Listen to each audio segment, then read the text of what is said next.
this is catastrophe. But then when a man is hit and is on the floor, you should not hit him further. There is a news that has reached our desk, and I watched it developing before analysis or bringing it down to you, as we have to be very careful. We are in a tumultuous time, very sensitive time. According to the report that we have, Labour Party presidential candidate Peter Obi was accosted and detained and finally deported back to Nigeria by the British authorities. Now, this got a lot of people talking, and one of them is APC chieftain Femi Fani-Kayode. He went on his tweet, on his verified handle, and he mocked Peter Obi. Reno Omokri also jumped on this, but let us start with what Femi Fani-Kayode has to say on this story making round over the internet and social media platforms that revealed that Peter Obi, the Labour Party candidate for the 2023 presidential election, was detained last week Friday while trying to enter the United Kingdom. They interrogated him, and he was informed that his identity had been duplicated, meaning there is someone who got into the United Kingdom, residing in the United Kingdom, while Peter Obi was all over the place campaigning. And now that he has decided to return, they have not seen that the person who got in has got out, something like that. They are simply saying there is a case of duplication or impersonation. And you know, just like the case of Ekweremadu, they are not going to treat you like a golden egg. They will be digging deep into it, as they do not trust. And now that Peter Obi wants to be president of Nigeria, there are a lot of people who have jumped on this. APC have jumped on this. They say, look at him, look at you. You are being disgraced because you attacked a man of God. And who is this man of God? They say a man that God has sent, Bola Ahmed Tinubu. They said that he is being disgraced. I'll read exactly what Femi Fani-Kayode said. Poor Peter Obi, accosted, detained, and deported back to Nigeria like a common criminal by the British authorities. Why didn't you say yes, daddy, to the immigration officer? Or better still, why didn't you call the little Englander or the little diva to put in a word for you? And I'll tell you who these three people are. Yes, daddy refers to Bishop David Oyedepo. Of course, the leaked audio. The little Englander is a deputy commissioner or deputy custom, immigration, and whatever. I'm talking about the British Embassy, the deputy ambassador to Nigeria. And the diva, the little diva that is making mention of is Chimamanda. That exactly is it. Well, people have reacted to this, and the statements are kind of divided. One person said, by all standards, you can't be Peter Obi peer in life. You are playing your shameful life as your father did. Obi is never as hungry as you. Leave him alone and face your drug lord and master, Bola Ahmed Tinubu. And people responded to this and they said, shut up, man.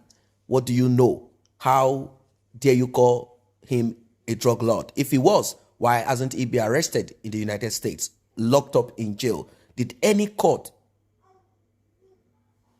ever say Bola Ahmed Tinubu is a drug lord? Well, I'm going to leave that. Now, there are people who are saying Peter Obi narrowly escaped in the UK, that it's unfortunate that he was supposed to be handcuffed. Why some say, why would he be handcuffed? And really, why would he be handcuffed? If there is a case of impersonation, it does not necessarily mean that he is the man behind this impersonation. Well, we don't know. It could be. Some obedience might be angry at this. It could be. You know, there are a lot of things that politicians do. I'm not saying Nigerian politicians. I say politicians in power, people who have opportunity to do and undo. There are some things they do. But I don't think Peter Obi would be that stupid to allow himself to be impersonated. I mean, probably allow his identity to be used by some individual to cross in and out, you know, something like that. You know, these things happen. It could be, it could not be, we don't know. Just like how Ekweremadu's case came out, people might feel that it is not true. that how can a Ekweremadu do this? How can a Ekweremadu want to harvest someone else's son's organ? We don't know. But they will be digging into this. But I just want to believe that Peter Obi can never bring himself low to this point. That's it. Because people are saying now, we are now seeing the real picture of Peter Obi. That this is what it is. That we are now seeing the real image of who he is, that he is a criminal. That's what they are saying. But I don't want to accept this. These are just, cheap, narratives and vituperations. This is just what it is. That's just what it is. Now, Reno Omokri jumped on this, like I said, and he said, how can, in a mocking manner, you have to read what Reno Omokri is saying to understand what he's saying. He said, how can a drug lord be allowed to move back and forth without anybody stopping him anywhere, all over the world, in any airport? Like I said, it cannot be stopped because a court has to sit on your case, pass final judgment, and say you are guilty. That is it. You can't call someone guilty without the facts and everything being taken to the court. Now, Peter Obi has not been tagged a criminal, no, but according to Reno Omokri, said, how can Saint Peter, be accosted at the airport, put on handcuffs, and led somewhere to be interrogated over impersonation?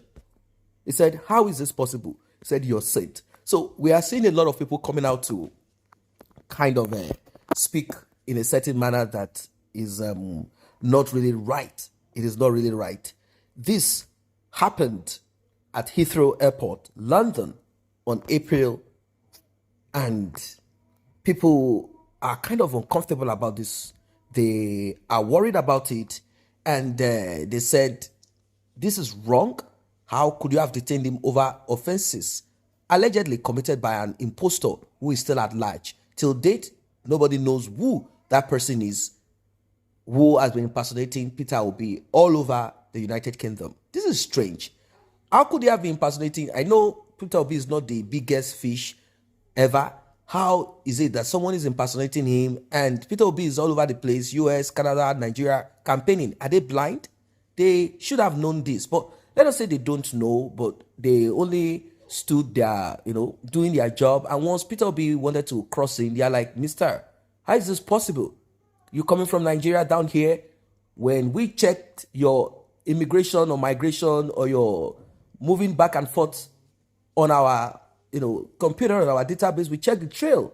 Mister, someone is here already. Someone is here already. Someone came in here and we've not seen from any record that the person left.